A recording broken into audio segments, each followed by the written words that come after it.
السلام علیکم ناظرین۔ 1965 کی جنگ میں بہادری دکھانے والا ایک فوجی جس کو حکومت پاکستان نے ستارہ جرأت سے نوازا، لیکن بعد میں احتجاجاً انہوں نے وہی میڈل واپس کر دیا حکومت پاکستان کو۔ لیکن 1993 میں جب بے نظیر حکومت میں آئی تو اس کو وزیر داخلہ بنایا گیا اور اس کا نام تھا جنرل نصر اللہ بابر۔ یہاں پر کچھ سوالات اٹھتے ہیں کہ جنرل نصر اللہ بابر اور ملا عمر کے درمیان کیا تعلقات تھے، اور کیا طالبان کو پاکستان نے کھڑا کیا تھا یا اس میں کوئی ملٹی نیشنل کمپنی بھی شامل تھی۔ اور ایک اور سوال، 1994 میں امریکہ پاکستان کو دہشت گردی کی عالمی لسٹ میں ڈالنا چاہتے تھے، لیکن بے نظیر نے ایسا کر دیا کہ امریکہ نے وہ کام نہیں کر سکا۔ تو یہ کیا کہانی تھی، اس پر بھی بات کریں گے۔ افغانستان سے آخری روسی قافلہ 15 فروری 1989 کو دریائے امو کراس کر کے نکل گیا، لیکن اپنے پیچھے تباہی بربادی کے داستان چھوڑ گئے اور سینکڑوں وارلارڈز ایک دوسرے سے جھگڑنے لگے اور کابل پر کنٹرول کرنے کے لیے افغانستان میں سول وار سٹارٹ ہو گیا۔ اور وہاں پر اتنا اسلحہ چھڑا ہوا تھا امریکہ اور روس نے کہ اگر 10 سال تک لڑائی اور بھی لڑی جاتی تو وہ ختم نہ ہوتی۔ لیکن بعد میں مکہ مکرمہ میں ان ساری وارلارڈز کو اکٹھا کر کے قسم دی گئی کہ آپ لوگوں نے ایک دوسرے کے ساتھ نہیں لڑنا ہے، لیکن پھر اس پر بھی عمل نہیں کیا گیا، اور جب وہاں پر افغانستان میں واپس آ گئے تو وہ ایک دوسرے کے ساتھ دوبارہ لڑنے لگے۔ اس کی سب سے بڑی وجہ تھی پشتون اور تاجک کی پرانی دشمنیاں۔ دو گروہ کابل پر کنٹرول کرنے کے لیے ایک دوسرے کے ساتھ دست و گریبان تھے۔ ایک تاجک کمانڈر جو افغانستان کا صدر تھا برہان الدین ربانی، اور دوسرا ڈیفنس منسٹر احمد شاہ مسعود، اور اس کے خلاف جو پشتون کمانڈر تھا حکمت یار، وہ اس کے خلاف لڑ رہے تھے۔ اور ایک تیسرا گروپ بھی تھا رشید دوستم، جو اپنے 20,000 جنگجو کے ساتھ مزار شریف پر قبضہ ہوئے بیٹھے ہوا تھا۔ جلال آباد پر حاجی قادر، ہرات پر جنرل اسماعیل اور گل آغا نے قندھار پر اپنی حکومت بنائی تھی۔ یہ سب کسی مرکزی حکومت کو نہیں مانتے تھے اور سب چاہتے تھے کہ کابل پر کنٹرول کریں اور افغانستان پر راج کریں۔ لیکن ان ساری گروہوں کے ساتھ پاکستان اور سعودی عرب کا پرانا تعلقات، یعنی ساؤتھ یونین کے جہاد کے وقت سے ان کے ساتھ تعلقات قائم تھے اور چلے آ رہے تھے۔ لیکن ان سب سے زیادہ جو تعلقات تھے وہ پشتون کمانڈر گلبدین حکمت یار کے ساتھ پاکستان اور سعودی عرب کے بہت اچھے تعلقات تھے، اور ان کی بھی کچھ وجوہات تھے۔ ایک یہ کہ تقریباً 300 سال سے افغانستان میں پشتون حکومت چلی آ رہی تھی، اور اس کے ساتھ ساتھ تقریباً 40% حصے پر افغانستان میں پشتون قابض ہے، اور باقی جو لوگ ہیں، گروہ ہے، بہت کم تعداد میں ہیں۔ تو اسی وجہ سے یہاں پر پشتونوں کا حکومت اکثر کامیاب ہوتی ہے، اور اسی وجہ سے پاکستان اور سعودی عرب پشتون کمانڈر کو یہاں پر سپورٹ کر رہے تھے، مالی امداد بھی دے رہے تھے، نظریاتی سپورٹ بھی دے رہے تھے، اور اسلحہ بھی دے رہے تھے۔ 1994 میں حکمت یار اور رشید دوستم کے گروہ نے کابل کا محاصرہ کر لیا، اور اب شہر کے اندر احمد شاہ مسعود اور برہان الدین ربانی جو تاجک کمانڈر تھا وہ اندر تھے، اور حکمت یار اور دوستم باہر تھے اس ٹائم شہر کے باہر۔ تو دونوں گروہوں کے درمیان بہت شدید لڑائی ہوئی، راکٹوں کا تبادلہ ہوا، جس میں ہزاروں لوگ مارے گئے، لیکن آخر نتیجہ یہ ہوا کہ کابل فال تو نہیں ہوا، کابل پر قبضہ نہیں ہو سکا، لیکن نتیجہ یہ نکلا کہ رشید دوستم اور حکمت یار کے اتحاد وہ ہار گیا، اور وہ پسپا ہونے پر مجبور ہو گئے، اور آخر حکمت یار تہران میں چلے گئے اور رشید دوستم بھی بھاگ گئے۔ تو اب کابل میں موجود برہان الدین ربانی اور احمد شاہ مسعود نے انڈیا اور روس کے ساتھ بہت اچھے ڈپلومیٹک ریلیشن شپ بنا لیے، اور یہاں سے آئیسائی کے لیے ایک نیا چیلنج پیدا ہو گیا، کیونکہ ان کے اسٹریٹجک انٹرسٹ کو وہاں پر نقصان پہنچ رہا تھا افغانستان میں۔ لیکن حکمت یار کی شکست نے پاکستان اور سعودی عرب دونوں کو مایوس کیا تھا اس ٹائم۔ ناظرین، بلوچستان کے منسلک صوبے قندھار میں ایک دلدوز واقعہ پیش آتا ہے۔ ایک مقامی کمانڈر نے مدرسے طالب علم کے ساتھ جنسی زیادتی کی اور پھر اسے قتل کر دیا، اور اسی طرح لڑکیوں کے ساتھ بھی قندھار میں اس طرح کے واقعات پیش آ رہے تھے۔ لیکن سارے افغانستان میں اس طرح واقعات تو آ رہے تھے، لیکن قندھار میں کچھ صورتحال اور بھی مختلف تھی، کیونکہ قندھار سے لوگ بلوچستان میں وہاں پر تعلیم حاصل کرنے کے لیے مدارس میں آتے تھے، اور وہاں پر زیادہ تر جو مدارس تھے وہ مولانا فضل الرحمان کے تھے۔ اور جو طالب علم کندہار سے بلوچستان میں تعلیم حاصل کرنے کے لیے آتے تھے وہ اکثر بہت زیادہ پریشان ہوتے تھے افغانستان کی صورتحال پر اور خاص طور پر کندہار کی صورتحال پر۔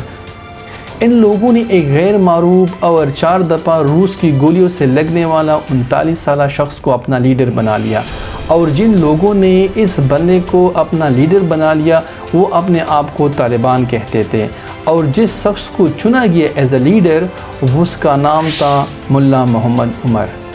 کندہار کے قریب جہاں ملا عمر کا مدرسہ تھا وہاں پر ایک مقامی کمانڈر نے ایک مدرسے طالب علم کو اٹھا کے اس کے ساتھ جنسی زیادتی کی اور پھر اسے قتل بھی کر دیا۔ یہ خبر ملا عمر کو پہنچی تو انہوں نے اپنے سارے طالبان کو، سارے ساتھی کو اکٹھا کیا اور اس کمانڈر کے گھر پر حملہ کر دیا۔ تو وہاں پر جو گارڈز تھے کمانڈر کے وہ بھی طالبان کے ساتھ مل گئے، اور کیونکہ وہ بھی اس کمانڈر سے بہت زیادہ تنگ تھے، تو وہی کمانڈر طالبان کے ساتھ لڑائی میں مارا گیا، اور اس کے پاس جتنا بھی روسی ساختہ اسلحہ تھا اور جو ڈالرز تھے وہ سارے طالبان کے ہاتھ میں آ گئے۔ تو اس ٹائم طالبان بہت اچھے کام کر رہے تھے اور افغانستان میں امن قائم کر رہے تھے۔ اور دوسرا فائدہ یہ ہوا کہ طالبان کی شہرت سارے افغانستان میں پھیل گئی، اور سارے کاروباری لوگ طالبان کے ساتھ مل گئے کہ ہم آپ کو امن کے بدلے مالی امداد بھی دیں گے، اور اب طالبان کے پاس مالی امداد بھی تھی اور شہرت بھی تھی تو وہ آگے بڑھنے لگے۔ ناظرین، کندہار کے ہر چند کلومیٹر پر ایک نیا وارلاٹ تھا اور وہ ٹول ٹیکس وصول کرتا تھا، لیکن جب طالبان آ گئے تو طالبان نے سب کچھ ختم کر دیا اور ایک نیا سسٹم وہاں پر متعارف کرا دیا، جس سے وہاں کے مقامی لوگ بہت خوش ہو گئے اور افغانستان کے جنوبی حصے ساؤتھ میں امن قائم ہو گیا۔ اور یوں اس ٹائم افغانستان کے سابق صدر حامد کرزئی پاکستان میں مقیم تھے۔ وہ احمد رشید کو انٹرویو دیتے ہوئے بتاتے ہیں کہ طالبان پہلے بہت اچھے تھے، وہ افغانستان میں امن قائم کر رہے تھے، کیونکہ انہوں نے بتایا کہ میں نے خود طالبان کو $50,000 بھی دیے تھے، اور سارا جو روسی اسلحہ افغان جہاد کے ٹائم جو روس کے ساتھ جو ہو رہا تھا میں نے سب اسلحہ یہ طالبان کو حوالے کر دیا تھا۔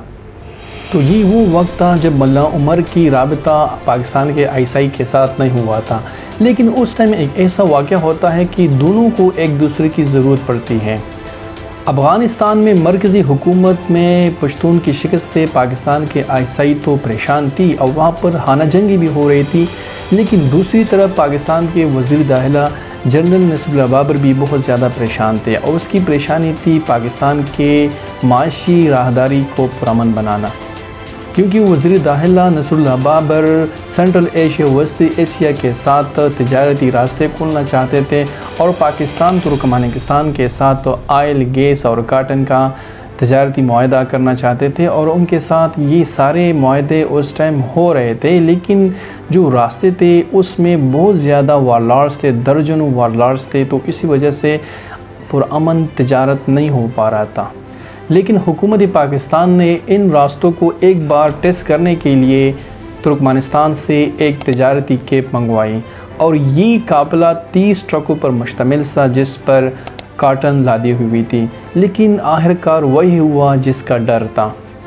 اسے راستے میں نامعلوم جنگجوؤں نے روک لیا اور سارا قافلہ کو لوٹ لیا گیا، لیکن اس ٹائم صرف ایک بندے کے پاس ان کا حال تھا، اور وہ تھا PPP کے اتحادی چیئرمین خارجہ کمیٹی اور JUI کے سربراہ، جی ہاں اس کا نام تھا مولانا فضل الرحمان، کیونکہ مولانا فضل الرحمان کے بلوچستان میں مدارس تھے اور ان کا آنا جانا وہاں پر رہتا تھا، تو وہ جانتے تھے کہ اس وقت طالبان ہماری مدد ضرور کریں گے، تو انہوں نے جنرل نصر اللہ بابر کو بتایا، تو جنرل نصر اللہ بابر نے ISI کے ذریعے پہلی دفعہ طالبان کے ساتھ رابطہ کر دیا اور ان سے مدد مانگی۔ تو طالبان نے بھی سوچا کہ اگر ہم پاکستان کیا مدد اس ٹائم کریں گے تو ایک مضبوط ساتھی ہمیں اس خطے میں مل جائے گی، تو طالبان نے بھی ڈیسائیڈ کر لیا کہ ہم پاکستان کے مدد کریں گے۔ تو طالبان نے ایک کمانڈو گروپ کو تشکیل دے دیا اور اس وارلارڈ کو ڈھونڈنے لگے، اور آخرکار وہ وارلارڈ مل گیا اور اس کے ساتھ لڑائی ہو گئی، اس کو مارا گیا، اور آخر نتیجہ یہ نکلا کہ جو قافلہ یرغمال بنایا گیا تھا ان کو رہا کر دیا گیا، اور طالبان کی پروٹیکشن میں، ان کی حفاظت میں وہی سارا قافلہ جو 30 ٹرکوں پر مشتمل تھا وہ پاکستان بحفاظت پہنچ گیا۔ تو یہ طالبان اور پاکستان کے درمیان پہلا رابطہ تھا۔ تو یہیں سے طالبان کو سعودی عرب اور پاکستان کا مدد ملنا شروع ہو گئی۔ سعودی عرب نے القاعدہ کو طالبان میں داخل ہونے سے نہیں روکا اور یوں اس کھیل کا آغاز ہو گیا جو 9/11 تک چلا گیا، اور طالبان کو القاعدہ کا پیسہ بھی ملا اور سعودی عرب بھی دے رہا تھا اس ٹائم، اور پاکستان بھی سپورٹ کر رہا تھا طالبان کو، کیونکہ اسی وجہ سے طالبان اتنی مضبوط ہو گئے افغانستان میں۔ 1994 کی سردیوں سے کچھ پہلے طالبان نے افغان مشرقی صوبے قندھار پر حملہ کر دیا اور بآسانی قبضہ کر لیا، اور ستمبر 1995 میں طالبان نے ہرات جو ترکمنستان کے ساتھ منسلک ہے اس پر بھی بآسانی قبضہ کر لیا۔ یوں وہ سارے راستے کلیئر ہو گئے جہاں سے پاکستان بآسانی وسطی ایشیا یعنی سینٹرل ایشیا کے ساتھ تجارت کر سکتا تھا۔ اب ایک سال بعد بے نظیر حکومت کے دوران طالبان نے کابل پر حملہ کر دیا، لیکن اس ٹائم احمد شاہ مسعود اور برہان الدین ربانی کی فورسز مقابلہ نہ کر سکے، تو مجبوراً وہ پسپا ہو گئے اور شمالی وادی یعنی پنجشیر کی طرف وہاں پر وہ چلے گئے۔ لیکن یہاں پر سوال یہ پیدا ہوتا ہے کہ طالبان اتنے مضبوط، اتنے طاقتور، اتنی کم عرصے میں کیسے ہو گئے؟ کیونکہ احمد شاہ مسعود کو تو بیرونی مدد بھی حاصل تھی، تو پھر اس کو اتنی آسانی سے شکست کیسے دے سکتے ہیں طالبان؟ تو اس کے دو وجوہات تھے۔ ایک تو یہ کہ طالبان پشتون تھے اور زیادہ تر لوگ افغانستان پر پشتون حکومت کی حمایت کر رہے تھے، اور دوسری وجہ یہ تھی کہ اس ٹائم پاکستان، سعودی عرب اور امریکہ بھی طالبان کی حمایت کر رہے تھے، اور امریکہ کی حمایت صرف اور صرف کاروبار تھا، بزنس تھا۔ وہ اس طرح کی ترکمانستان، پاکستان، افغانستان کے درمیان گیس پائپ لائن کا منصوبہ ہونے کو قریب تھا، اور اس کا ٹیکہ American company Unocal Union Oil Company جو ایک کیلیفورنیا بیسڈ امریکن کمپنی تھی اس کے پاس تھا۔ اور یہ کمپنی صرف ایک تجارتی کمپنی نہیں تھی بلکہ یہ امریکن خفیہ ایجنسی CIA کا اہلکار بھی تھی، کیونکہ یہاں پر جو لوگ کام کر رہے تھے وہ سارے امریکن خفیہ ایجنسی CIA کے ایجنٹس تھے، اور شاید اب بھی وہاں پر کام کرتے ہیں۔ تو اس کمپنی نے طالبان کے کابل پر حملے سے پہلے قندھار میں اپنے دفاتر بنا لیے تھے، اور آپ کو یہ بھی بتاتے چلے کہ اس کمپنی کا مرکزی دفتر جو تھا وہ قندھار میں تھا، اور وہ بالکل اسامہ بن لادن کے کمپاؤنڈ کے سامنے تھا۔ اس وقت کے طالبان کے مخالف کمانڈر، شمالی اتحاد کے کمانڈر احمد شاہ مسعود ایک امریکی خاتون کو انٹرویو دیتے ہوئے بتاتے ہیں کہ یہ کمپنی طالبان کی مالی امداد کر رہی ہے، اور وہ یہ بھی بتاتے تھے کہ میرے پاس اس کے ثبوت بھی موجود ہیں۔ 1990 میں جب اس آئل ڈیل پر کام ہو رہا تھا تو اس وقت پاکستان میں امریکی سفیر رابرٹ اوکلے تھے، اور وہ بعد میں جب ریٹائر ہو گئے تو اس کمپنی کے ایڈوائزر بن گئے۔ بعد میں القاعدہ کی وجہ سے طالبان اور امریکہ کے درمیان تعلقات خراب ہو گئے اور یہ آئل ڈیل آگے نہ بڑھ سکی، لیکن جب 9/11 کے بعد افغانستان میں نئی حکومت قائم کی گئی تو اس وقت اس کمپنی کی چیف مڈل ایسٹ کنسلٹنٹ کو افغانستان کا صدر بنایا گیا، اور اس کا نام تھا حامد کرزئی۔ تو آپ یہ کہہ لیں کہ یہ صرف اتفاق تھا، یا آپ یہ بھی کہہ سکتے کہ یہ صرف اور صرف کاروبار تھا۔ بے نظیر کی حکومت پاکستان کو معاشی طور پر مضبوط کرنے کے لیے ایک تو وہ مشکل ترین وسطی ایشیا کی تجارتی راستوں کے کوچ میں تھی، تو دوسری طرف وہاں پر امریکہ کے ساتھ اپنی تعلقات کو بہتر بنانے کے لیے وہ کام بھی کر رہی تھی، کیونکہ چند کام تھے جو امریکہ کی ناراضگی کی وجہ سے وہ وہاں پر پنسے ہوئے تھے۔ ایک یہ کام تھا کہ IMF سے قرضے کے قسط جاری کرنا تھا، تو اس کے لیے امریکہ کی حمایت تو بہت ضروری تھی، کیونکہ آپ لوگ جانتے ہیں کہ امریکہ کے اشارے کے بغیر IMF کچھ نہیں کر سکتا، کیونکہ سب سے بڑا ڈونر IMF کا امریکہ ہے۔ اور دوسرا کام یہ تھا کہ پاکستان نے امریکہ سے F-16 طیارے خریدنے تھے، تو اس کے لیے پاکستان نے تقریباً $1 ارب پہلے سے ادا کر چکا تھا، اور اب امریکہ نہ وہ طیارے فراہم کر رہا تھا اور نہ رقم واپس کر رہے تھے، اور جو دیگر پرزجات تھے جو پاکستان نے امریکہ کو اپ گریڈنگ کے لیے دیے تھے وہ بھی واپس نہیں کر رہے تھے، اور وہ بھی ٹھیک نہیں کر رہے تھے، اور وہ امریکہ کے گوداموں میں سڑ رہے تھے۔ اور تیسرا مسئلہ یہ تھا کہ امریکہ کی طرف سے $700 ملین کی بحالی تھی، کیونکہ یہ رقم امریکہ ان ممالک کو دے رہا تھا جہاں پر جمہوریت پنپ رہی ہو اور ان کو مدد کی ضرورت ہو۔ تو بے نظیر چاہتی تھی کہ یہ سارے مسائل امریکہ کے ساتھ حل کرے اور امریکہ کے ساتھ اچھے تعلقات بنائے۔ پاکستان کو یہ ملنے والی مالی امداد برسل امینڈمنٹ کے ذریعے 1988 اور 1990 میں ختم کر دی گئی تھی، کیونکہ پاکستان اس ٹائم اٹامک نیوکلیر بم بنا رہا تھا، تو اسی وجہ سے اس امداد کو ختم کی گئی تھی۔ لیکن بعد میں براؤن امینڈمنٹ کے ذریعے یہ مالی امداد واپس کر دی گئی اور پاکستان پر ساری سینکشن ختم کر دی گئی۔ 1993 میں نیو یارک کے مشہور ورلڈ ٹریڈ سینٹر میں کار بم دھماکہ ہو جاتا ہے، جس میں 6 افراد ہلاک اور ہزاروں لوگ زخمی ہو جاتے ہیں۔ تو امریکہ اس حملے کا ماسٹر مائنڈ کا الزام رمزی یوسف پر لگاتا ہے، اور اس کے ساتھ ایک امریکی، ایک انڈونیشین اور سعودی شہری بھی اس کے ساتھ ملوث تھے۔ رمزی یوسف کویت میں پیدا ہونے والا پاکستانی تھا، جس کی تعلیم برطانیہ میں مکمل ہو گئی، اور اس نے پاکستان کے قبائلی علاقوں میں بم بنانے کی تربیت حاصل کی۔ تو ورلڈ ٹریڈ سینٹر پر حملے کے بعد امریکہ کو یہ شہری مطلوب تھا۔ تو 1995 میں بینظیر بھٹو نے امریکہ کا دورہ کرنا تھا، تو اس نے اپنے دورے سے پہلے رمزی یوسف کی گرفتاری ISI کے حوالے کر دی۔ اس نے ISI کو یہ ٹاسک دے دیا کہ آپ اس بندے کو گرفتار کریں۔ ISI نے اس بندے کو گرفتار کیا اور امریکہ کے حوالے کر دیا، اور دوسرا کام یہ کر دیا بینظیر نے کہ بین الاقوامی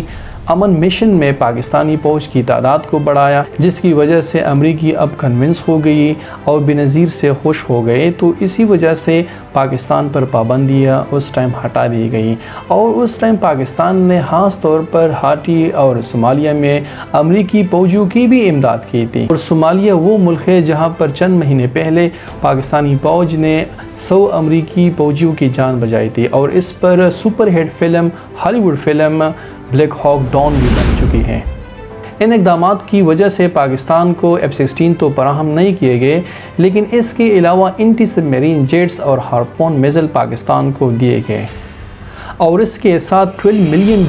یعنی 12 کروڑ ہتھیاروں کا معاہدہ بھی پاکستان کے ساتھ کر لیا گیا۔ اور اس کے ساتھ ساتھ بینظیر کو ایک اور اہم کام بھی کرنا تھا، اور وہ تھا پاکستان کو عالمی دہشت گرد ممالک کی لسٹ سے بچانا، کیونکہ پاکستان کشمیر میں فریڈم فائٹر کو سپورٹ کر رہا تھا، اور اسی وجہ سے امریکہ پاکستان سے نالا تھا، اور اسی وجہ سے امریکہ نے پاکستان کے ساتھ تھوڑا سا سخت رویہ اپنا لیا تھا، اور بھارت بھی چاہتا تھا کہ پاکستان کو عالمی دہشت گرد ممالک کی لسٹ میں شامل کیا جائے۔ لیکن 1995 میں بینظیر نے کلنٹن ایڈمنسٹریشن کو قائل کر دیا کہ پاکستان دہشت گردوں کا حامی نہیں ہے۔ تو اس کے بعد امریکہ نے پاکستان کو دہشت گرد ممالک کے لسٹ سے باہر نکالا، اور اس کے بعد پاکستان کا تجارتی راستوں کا معاملہ بھی حل ہو گیا، اور ساری سرمایہ کاری جو بیرونی ممالک سے آ رہی تھی اس کے راستے بھی کھل گئے۔ تو بینظیر کو جتنے مسائل تھے اس میں سب سے بڑا مسئلہ خارجہ پالیسی تھی، لیکن اس کے ساتھ ساتھ بینظیر کو اندرونی چیلنجز کا سامنا بھی تھا، اور اس میں سب سے بڑا چیلنج کراچی سے آ رہا تھا، اور وہ تھا الطاف حسین۔ الطاف حسین نے PPP حکومت کے ساتھ اتحاد بھی توڑی تھی اس ٹائم،